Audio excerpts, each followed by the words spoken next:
Indian নমঃশূদ্র বিকাশ পরিষদ জলপাইগুড়ি জেলা এবং কি ময়নাগুড়ি ব্লকের পক্ষ থেকে আমি জলপাইগুড়ি জেলা সভাপতি শরৎ মণ্ডল। তো আজকে এই ঋত্বিকা মণ্ডল আমাদের নমঃশূদ্র জাতির একটা মেয়ে, ওনার পিতার নাম দীননাথ মণ্ডল।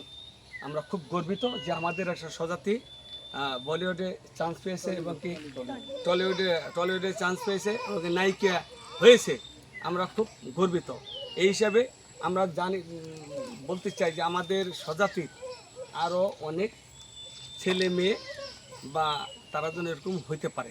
আর ঋত্বিকার জীবনের আমি আরও অনেক বড় বড় হোক সেই কামনা করি, এই আশীর্বাদ করি ঋত্বিকা যেন অনেক বড় হতে পারে।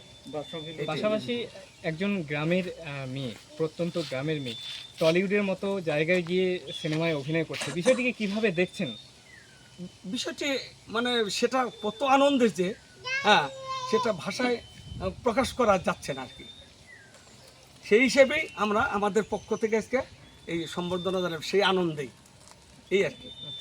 ইতিমধ্যেই ছবিটি মুক্তি পেয়েছে এবং বিভিন্ন সিনেমা হলে চলেছে, অনেকেই দেখেছেন। অনেকে ঋত্বিকার মুখেও আমরা শুনেছি খুব ভালো রেসপন্স। আপনারাও কি দেখেছেন সেই সিনেমা? সে আমি দেখেছি, কিন্তু ভালো লাগছে।